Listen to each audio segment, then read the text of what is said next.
Alléluia, peuple de Dieu, Alléluia. Je te bénis, mon frère, ma soeur, toi qui peux me suivre maintenant. Nous sommes toujours dans notre programme L'école du Saint-Esprit, là où nous avons l'habitude d'exhorter la parole de Dieu, là où nous avons l'habitude d'acquérir quelque chose de la part de l'Esprit. Car la Bible dit que nos corps sont le temple du Saint-Esprit et que c'est à travers nous que Dieu se manifeste. Il se manifeste à travers nous par son Esprit qui habite en nous. Donc nous sommes les temples du Saint-Esprit. Nous sommes un avec l'Esprit de Dieu. C'est pour ça que nous sommes dans l'école du Saint-Esprit.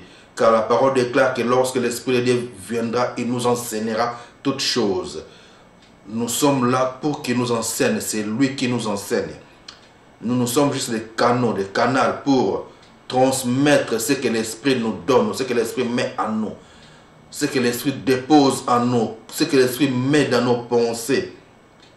C'est pour ça que nous sommes là toujours pour vous exhorter, pour vous aider, ou pour nous aider tous ensemble à essayer de grandir, de croître, d'aller en avant dans la parole de Dieu, d'obtenir quelque chose de nouveau, ou de rappeler ce qui est l'œuvre de Dieu, de rappeler la parole de Dieu, afin que nous puissions continuer notre marche de la vie chrétienne jusqu'au dernier jour. Donc nous allons lire aujourd'hui le livre de Philippiens, chapitre 4, verset 6. La Bible dit ceci, au Philippiens, le livre de Philippiens, chapitre 4, verset 6, la Bible nous dit ceci. Ne vous inquiétez de rien. Ne vous inquiétez de rien, mais en toute chose, faites connaître vos besoins à Dieu par des prières et des supplications avec des actions de grâce. Ne vous inquiétez de rien. J'ai souligné ça, ne vous inquiétez de rien. Peuple de Dieu, quand Dieu te dit de t'inquiéter de rien, quand Dieu ou la parole de Dieu te dit de n'inquiéter de rien, donc tu dois t'inquiéter de rien. Car c'est Dieu, c'est ton Dieu qui t'a dit, qui te dit de ne t'inquiéter de rien, que tu ne peux t'inquiéter de rien. Alors quand tu commences à t'inquiéter, quand tu commences à vivre de l'inquiétude, c'est que tu commences à te mettre contre la parole de Dieu ou contre la volonté de Dieu. C'est que tu commences à te mettre de côté. Donc tu commences à sortir du plan de Dieu. Donc la Bible nous dit, ne vous inquiétez de rien. Notre Seigneur nous dit à travers ce serviteur, à travers son serviteur, Paul, le livre des Philippiens, il a dit ceci, ne vous inquiétez de rien. Mais à toute chose, faites connaître à Dieu vos besoins. Donc, quand tu t'ennuies, quand il y a des problèmes, c'est à Dieu qu'il faut présenter tes problèmes avec des actions de grâce, par des prières et des supplications. Mais tu ne peux pas t'inquiéter. Donc, tu dois toujours garder la joie victorieuse. Tu dois toujours essayer de chercher à vivre de la joie, la paix, quand les inquiétudes détruisent le succès. Vous comprenez, mes amis, les inquiétudes détruisent le succès. Car Dieu veut que nous puissions aller de gloire en gloire, de succès en succès, de victoire en victoire. Alors pour toujours marcher dans ce domaine-là, de victoire en victoire, il faut que tu puisses fonctionner dans la paix, dans la joie. Mets de côté l'inquiétude. Quand l'inquiétude vient détruire le succès, vient détruire la puissance de Dieu ou le feu de Dieu qui brille en toi. Donc les feux doivent toujours être allumés, doivent toujours rester allumés. Donc la foi, la vie chrétienne, c'est par la foi et c'est par la joie aussi. Tu dois toujours vivre de la joie en tant qu'un enfant de Dieu. La Bible dit que nous devons regarder toutes choses, toutes épreuves comme sujet de joie. Dans le livre de Jacques, chapitre 1, verset 2. Nous devons regarder toutes les épreuves comme sujet de joie. Donc tu dois toujours être de la joie, tu dois toujours vivre de la joie, qui veut dire, peu importe les problèmes, peu importe ce que tu traverses, sois toujours de la joie, peu importe ce qui peut t'arriver dans la vie. Tu dois toujours voir, regarder toutes les épreuves, tous les problèmes comme sujet de joie. Ne t'inquiète de rien. Ne te mets pas de l'inquiétude, car Dieu est avec toi. Il a dit, je relis encore les versets de Philippiens chapitre 4, verset 6. Il a dit ceci. Ne vous inquiétez de rien, mais en toute chose, faites connaître vos besoins à Dieu par des prières et des supplications avec des actions de grâce. Dans le livre de Jacques, chapitre 1, verset 2, Il dit de regarder toutes les épreuves comme sujet de joie. Donc peu importe ce que tu traverses, peu importe ce qui peut t'arriver, peu importe ce qui se passe, ne te laisse pas être conduit par les circonstances, mais vivre dans la joie, dans la paix en tant qu'un enfant de Dieu.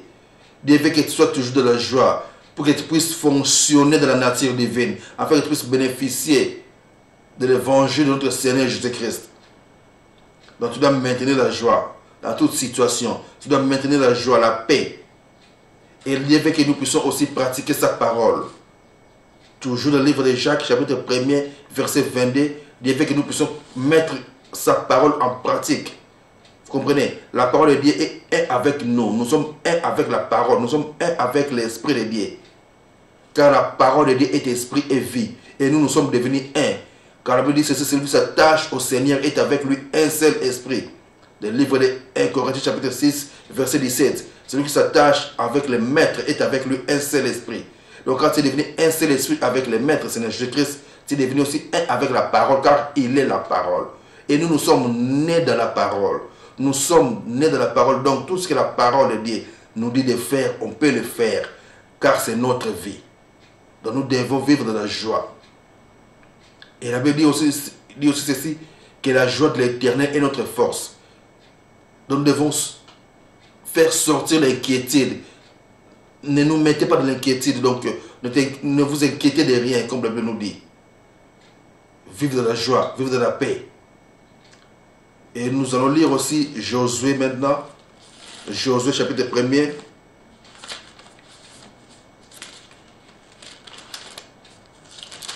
Josué chapitre 1er. À partir du verset 1er aussi jusqu'au verset 5. On dit ceci. Après la mort de Moïse, serviteur de l'Éternel, l'Éternel dit à Josué, fils de Nun, serviteur de Moïse. Moïse, mon serviteur, est mort. Maintenant lève-toi, passe ces Jourdain, toi et tous ces peuples, pour entrer dans le pays que je donne aux enfants d'Israël. Tout lieu que foulera la plante de vos pieds, je vous le donne, comme je l'ai dit à Moïse. Donc tout lieu que foulera la plante de tes pieds, Dieu te le donne.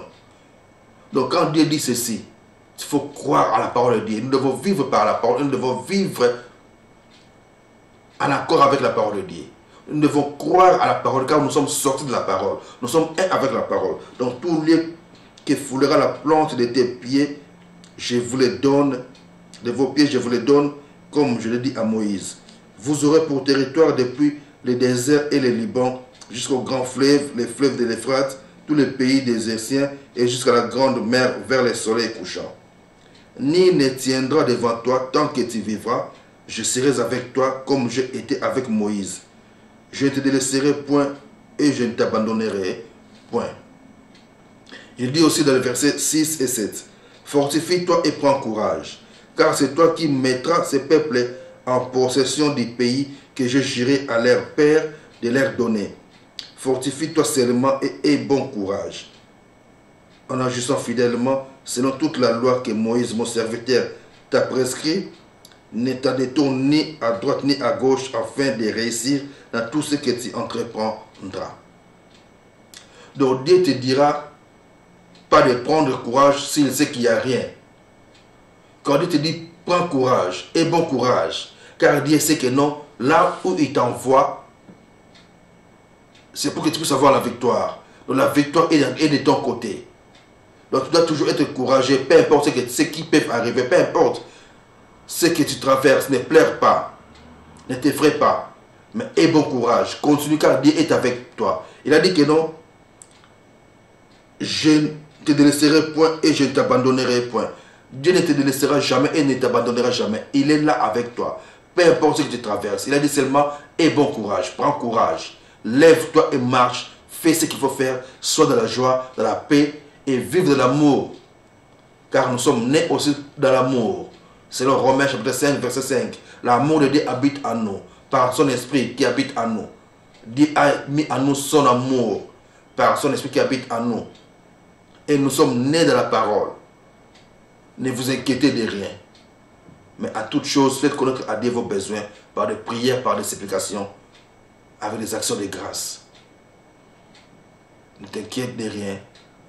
Sois courageux. fortifie-toi et bon courage. Sois toujours dans la joie et la paix. Car les inquiétudes détruisent le succès. Que Dieu te bénisse. Là où tu te trouves, que l'Esprit de notre Seigneur Jésus-Christ t'accompagne et sois toujours dans la joie au nom de notre Seigneur Jésus-Christ. Amen.